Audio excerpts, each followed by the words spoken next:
హాసన్ గారు, శ్రీనివాస్ గారు, good evening. నిన్న జగన్మోహన్ రెడ్డి గారు చేసిన పోస్ట్లో పదే పదే ప్రస్తావించింది ఏంటంటే, నేను Z+ కేటగిరీలో ఉండేటువంటి ఒక అత్యంత ప్రభావితమైనటువంటి ఒక వ్యక్తిని నేను అనేదాన్ని ప్రస్తావిస్తున్నారు. సో ఈ అంశం అసలు కోర్టులో ఉంది. గారు గుడ్ ఈవినింగ్ అడగడు అండి. ఏపీ కేంద్ర 23 హోంశాఖ నివేదికలు ఇవ్వాల్సిన అవసరం ఉంది. సో అసలు ఈయనకి అంత ప్రభావం ఉన్నటువంటి వ్యక్తా కాదా అనేది, అంటే కామన్గా మనం చూస్తాం ఆటోమేటిక్గా హక్కుగా Z+ కేటగిరీ వస్తుందనే మాట కూడా మనకు తెలిసిందే. అనేది చంద్రబాబు నాయుడు ప్రతిపక్షంలో ఉన్న అధికారంలో ఉన్నా సరే ఆయనకి Z+ కంటిన్యూ అవుతుంది. ఎందుకంటే ఆయనకి హిట్ లిస్ట్లో ఉన్నాడు అనేది అప్పుడు ఉంది కాబట్టి దానికి ఆ భద్రతను ఇవ్వాల్సిన పరిస్థితి ఏర్పడింది. అయితే ఇక్కడ NSG ఇస్తున్నారా, CRPF ఇస్తారా, ఎవరిస్తారు ఏంటనేది ఆ వ్యక్తి ఉన్నటువంటి కండిషన్స్, ఆ రాష్ట్రం, దాని ప్రభావం అని. ఇక్కడ మనకేమో మన ఆంధ్రప్రదేశ్ సరిహద్దు, మనకి ఎక్కడ నక్సల్ ప్రభావం లేదు మన ఆంధ్రప్రదేశ్లో. మన దేశ సరిహద్దు కూడా మన దేశానికి అంటే ఏ దేశానికి మన రాష్ట్రం సరిహద్దు కూడా కాదు. మరి ఈ పరిస్థితుల్లో జగన్మోహన్ రెడ్డి గారు గత 5 ఏళ్లలో పెద్దగా ప్రజల్లో తిరిగి ఎక్కడా కూడా దాడులను ఎదుర్కొన్నది లేదు. అంటే సాధారణ వ్యక్తులు, అంటే అప్రజాస్వామికంగా దాడులకు సంబంధించినటువంటి వాటికి కూడా Z+ని ఇస్తారా అనే దాన్ని కూడా ప్రధానంగా చర్చ. అప్పుడు ఏమంటారు? గుడ్ ఈవినింగ్ అండి శ్రీనివాస్ గారు, ప్యానెల్లో ఉన్న పెద్దలకు, ఏపీ 23 ఇప్పుడు Z+ కేటగిరీ అనేది ఆల్రెడీ కొనసాగుతుంది జగన్మోహన్ రెడ్డి గారు. ఎందుకంటే నిన్న చూసాం మనం, ఆయన పల్నాడుకి పర్యటనకి వెళ్తున్నప్పుడు పోలీసులు చెప్పిన ఇది ఇక్కడ బయటపడింది కదా. ఆయన 11 వాహనాలేమో కాన్వాయ్ కింద ఇచ్చారు, 3 వేరే వాహనాలు, మొత్తం 14 వాహనాలు అఫీషియల్గా ఇచ్చారు. సో అతనికి మాజీ ముఖ్యమంత్రి హోదాలో ఆ ప్రయారిటీ రో పార్టీలు, ఆ Z+ కేటగిరీ అనేది కంటిన్యూ అవుతుందని అంతగారు కూడా ప్రకటించారు. Z+ కేటగిరీ ఉంది. అయితే ఏంటంటే దాన్ని సరైన రీతిలో ప్రభుత్వం పాటించట్లేదు, కొంత నిర్లక్ష్యం ప్రదర్శిస్తుంది. దానివల్లే అతను Z+ కేటగిరీలో ఉండే ఏంటంటే రో పార్టీ ఉంటుంది, ఆ రో పార్టీ కంట్రోల్ చేస్తూ ఉంటుంది ఆ VIP దగ్గరికి వెళ్లకుండా. నిన్న ఆయన కారు బాయినెట్ దగ్గరికి వచ్చేసారు, ఆయన చేయి లాగుతున్నారు కొంతమంది, ఇవన్నీ ఉన్నాయి. సో ఆ నేపథ్యంలో ఆయన ఇప్పుడే కాదు, మీరు గతంలో చూసినప్పటికీ కూడా ఆయన మిర్చియాటికి వెళ్ళినప్పుడు అదే విధమైన ఇది వాళ్ళు వార్న్ చేశారు ప్రభుత్వాన్ని, ఏంటి ఆయనకి భద్రత లేదని. అదేవిధంగా మన అనంతపురం జిల్లా, సత్యసాయి జిల్లా వెళ్ళినప్పుడు కూడా ఆ రోజు హెలికాప్టర్ మీద దాడి చేసినప్పుడు కూడా జగన్ గారికి ప్రాణాలకు ముప్పు ఉంది, ఆయన భద్రత ప్రశ్నార్థకంగా ఉంటుంది అనేది కూడా వ్యక్తం చేశారు. ఆయన కోర్టుకు కూడా వెళ్ళారు, కోర్టు పరిధిలో కూడా ఉంది ఇప్పుడు ఆయన భద్రతకు సంబంధించి ఆ రివ్యూ చేసి మొత్తం కూడా ఆయన ఇవ్వాలనేది ఉంది. అయితే సరే, ఆయన మాజీ ముఖ్యమంత్రి హోదాలో అది ఇస్తున్నారా, లేకపోతే ప్రోటోకాల్ ప్రకారం ఇస్తున్నారా, మొత్తానికైతే ఆయన Z+ కేటగిరీ భద్రత అయితే ఉంది. అయితే దానిలో కూడా ఇంకొద్దిగా మంచి మెరికల్ లాంటి వాళ్ళని పెట్టాలి, వాళ్ళు బాగా కఠినంగా ఆయన పర్యటనకు వెళ్తున్నప్పుడు ఆయన భద్రతకి, ప్రాణాలకు ముప్పు లేకుండా వ్యవహరించాలనేది వాళ్ళ పార్టీ ఆయన డిమాండ్ చేస్తున్న పరిస్థితి ఉంది.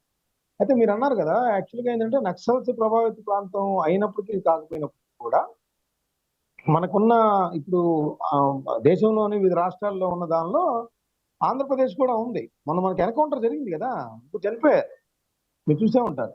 అంతకుముందు అక్కడ శ్రీకాకుళం జిల్లాలో కూడా మన అప్పుడు తెలుగుదేశం పార్టీ అధికారంలో ఉన్నప్పుడు ఎమ్మెల్యేని ఆయన పక్కన ఇంకోతను కూడా చంపేసిన పరిస్థితి కూడా ఉంది. సో నక్సల్స్ పూర్తి స్థాయిలో గతంలో లాగా ఎంత లేకపోయినప్పటికీ కూడా వాళ్ళ యొక్క ఆనుపానులు అయితే ఆంధ్రప్రదేశ్లో ఉన్నాయి. సో అదొక కారణం అయి ఉండొచ్చు. రెండోది ఏంటంటే ఆయనకి విశాఖపట్నంలో ఆయన మీద హత్యా ప్రయత్నం జరిగింది కదా. అంటే అప్పుడు అది ఎలాంటి హత్యా ప్రయత్నం అయినప్పటికీ ఒక ప్రతిపక్ష నేత హోదాలో అతని మీద కత్తితో దాడి చేశాడు, అది కోడికెత్తే ఇంకోటి అని, ఆయన ప్రాణాలకు ముప్పు ఉండే విధంగా అనేది ఆ రోజు జరిగిందంతా ఏం జరిగింది. ఆ తర్వాత సరే ఆయన ముఖ్యమంత్రిగా ఉన్నప్పుడు అదంటే అది ఖచ్చితంగా ఆ రోజున్న ప్రభుత్వ వైఫల్యమే. ఎందుకంటే ఆయన చుట్టూతా వందలాది మంది పోలీసులు ఉంటారు, ఆయన వెళ్ళేటప్పుడు వచ్చేటప్పుడు చెక్ చేస్తారు, ఆ చెక్ చేసి ఆ చుట్టుపక్కల చెట్లు కూడా కొట్టేసే పరిస్థితులు కూడా ఆ రోజు ఉన్నాయి. ఎన్ని ఉన్న పరిస్థితిలో కూడా సరే అది రాయి పెట్టి చేశారు, దాన్ని ఇది క్రియేషన్ మామూలు తర్వాత విషయం, దర్యాప్తు తెలియదు. అంటే ఇవన్నీ నేపథ్యంలో ఒక నిమిషం, అంటే అక్కడ ఉండేది కేంద్ర బలగాలు కదా, ఎయిర్పోర్ట్లు అదంతా కేంద్రం ఆధీనంలో కదా ఉంటుంది. అక్కడ ఉంది. ఉండేది కూడా అందుకనే ఎన్ఎస్జి ఎన్ఐకి, సెక్యూరిటీ వీళ్ళే కదా. అదే ఎన్ఐఏకి, అది నేషనల్, ఎవరికి ఇచ్చారు? అది ఎన్ఐఏకి ఇచ్చారు కదా ఇన్వెస్టిగేషన్ కూడా. అవును. అది కాదు కేంద్ర కాదు, ప్రభుత్వ సంస్థ. దాడి జరిగిన ప్లేస్ లో కూడా ఉండేది కేంద్ర భద్రతా బలగాలే కదా. కేంద్ర భద్రతా బలగాలే, దానిలో అనుమానం లేదు. ఆ విషయానికి వస్తే ఇక్కడ మీరు చెప్పింది నేను ఒకటి గుర్తు చేస్తా. అంటే మీరు మీ మీ భావన నాకు అర్థమైంది. విషయం ఏంటంటే జగన్మోహన్ రెడ్డి గారు ఆ రోజు ఎన్ఐఏ వాళ్ళని పిలిచి మాకు ఇక్కడ వీళ్ళొద్దు, నాకు తెలంగాణకి వెళ్ళి చికిత్స చేయించుకుంటానని చెప్పారు, గుర్తుందా మీకు? ఆయన చికిత్స కూడా వద్దన్నారు, ఇక్కడ హాస్పిటల్కి పంపిస్తా అన్నారు విశాఖపట్నంలో. నాకు ఇక్కడ పోలీసుల మీద నమ్మకం లేదు, ఇక్కడ చికిత్స మీద కూడా పోలీసుల నమ్మకం మీద, లేదు. అవును, వైద్యం మీద కూడా నమ్మకం లేదని చెప్పారండి. వెళ్ళారు, అక్కడికి వెళ్ళారు. కానీ ఇక్కడ విచిత్రంగా ఆ రోజు నుంచి ఈ రోజు వరకు కూడా ఆయన డ్రైవర్ ఎవరయ్యా అంటే ఏఆర్ కానిస్టేబుల్ అని తేలింది. ఇది గమనించండి. పోస్టింగ్ పడిన కాడ నుంచి ఎక్కడ పని చేస్తున్నాడో కూడా తెలియదట. సరే, పని చేసినా పని చెప్పినా ఆయన అయితే ఆంధ్రప్రదేశ్ ఏఆర్ 63 రిజర్వ్ సంబంధించిన కానిస్టేబుల్.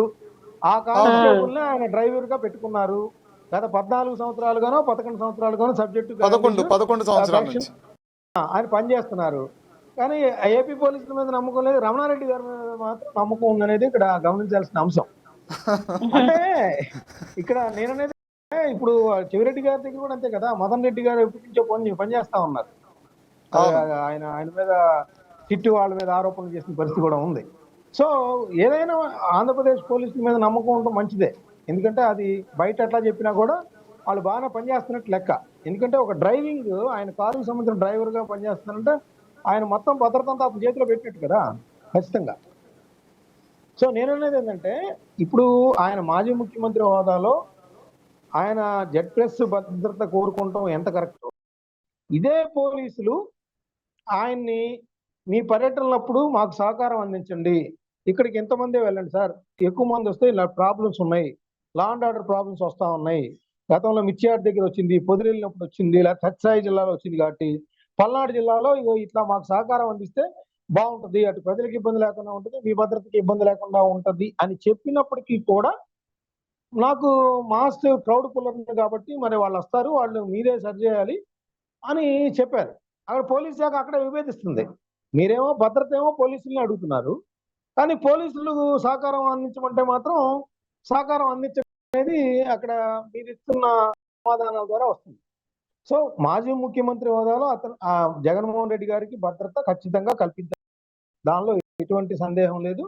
ఎందుకంటే ఆయన ప్రతిపక్ష హోదా ఇచ్చినా ఇవ్వకపోయినా ఒక ప్రధాన పార్టీకి అధినేతగా ఉన్నారు. అది అసెంబ్లీలో ఇంకా ఆ పార్టీ తప్పితే మనకి ప్రతిపక్ష పార్టీ హోదా పక్కన పెట్టండి. సో ఇవ్వాల్సిన అంశం ఉంది. అయితే ఏంటంటే అదే సమయంలో ఆయన కూడా పోలీసులకి సహకారం అందించాల్సిన అవసరం ఉంది, అది గమనించాల్సిన అంశం. ఆల్రెడీ మీరు చెప్పిన ప్రశ్నలో జెడ్+ కేటగిరీ అయితే ఆయన కంటిన్యూ అవుతుందండి, దానిలో ఎటువంటి సందేహం లేదు. అయితే దానిలో కూడా మెడికల్ లాంటి వాళ్ళు పెట్టాలి, ఇంకొద్దిగా మానిటర్ చేయాలి. వాళ్ళు ఉదాసీనంగా వ్యవహరిస్తా ఉన్నారు, ఆయన ప్రాణాలకి ముప్పు ఉంటుంది అనేది ఆయన ఆరోపణ. సో ఆరోపణలకి రివ్యూ కమిటీ, భద్రత సంబంధించిన రివ్యూ కమిటీ ఉంటుంది. ఆ రివ్యూ కమిటీ మొత్తం చూసుకొని చేయాల్సిన అవసరం ఉంది. అదేవిధంగా ఆయన కూడా రాష్ట్ర పోలీసులకి సహకారం అందించాల్సిన అవసరం కూడా ఉంది, అది కూడా మనం గమనించాల్సిన అంశం.